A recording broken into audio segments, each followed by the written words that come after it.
அப்பா வணக்கம்ப்பா. வணக்கம். அப்பா இப்போ கருப்பு கவுனி அரிசியாண்ட இட்டு வந்திருக்கீங்க. ஆமாம். இந்த அரிசியை பற்றி சொல்லுங்கப்பா. இந்த அரிசி வந்து நம்ம இப்போ சாதாரணமாக சாப்பிட்ற அரிசி வந்து பொன்னி அரிசியாக இருந்தாலும் சரி, வேறு பல வெரைட்டி இருக்குது. எல்லாமே 3 மாதத்தில் விளையக்கூடிய 90 நாள். ஆனால் இது மட்டும் எத்தனை நாள்னு கேட்டீங்கன்னா மாத கணக்கில் இருக்கும். இது 2 இப்போ இருக்கிறதே 2 வருஷம் பயிருது. இது இப்போ நடவு பண்ணி 2 வருஷம் ஆச்சு. இன்னும் வந்து 6 மாதமோ 8 மாதமோ ஆக இது இப்போ முழுமையடைகிறதுக்கு. அப்படின்னா இது இவ்வளவு லாங்காக நின்று இப்போ விளையிற பயிருக்கு எவ்வளவு தூரத்துக்கு உங்களுக்கு சத்து இருக்குன்னு பார்த்துக்குங்க.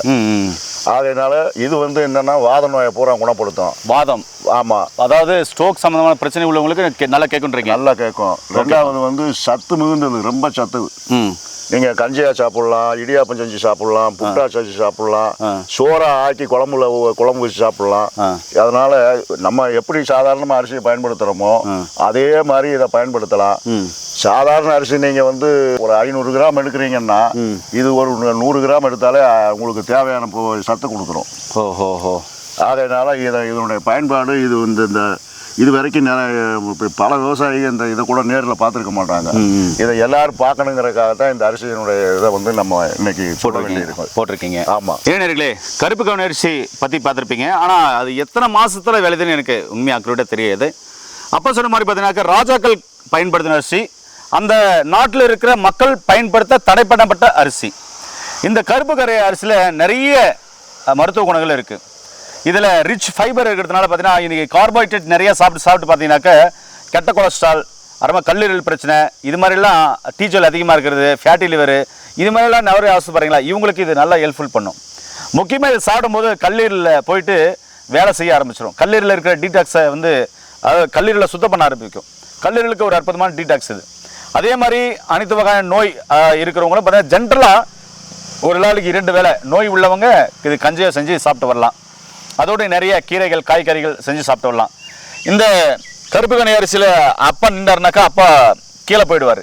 மேலே நெல் இருக்கும். அந்த அளவுக்கு பார்த்தா உயரமாக இருக்குது. அந்த அளவுக்கு இது உயரமாக இருக்கக்கூடிய அரிசி. இதை விட உயரம் பார்த்தீங்கன்னாக்கா காட்டு யானை அரிசி. ஒரு யானையே உள்ளே போனாலும் அந்த இந்த இது மாதிரி நெல்வெளியில் தெரியாது. அந்த அளவுக்கு உயரமாக இருக்கக்கூடிய அரிசி பார்த்தீங்கன்னா காட்டு யானை அரிசி. அது கூட நான் ஒரு வீடியோக்குள்ளே உங்களுக்கு டெலிகாஸ்ட் பண்ணுறேன்.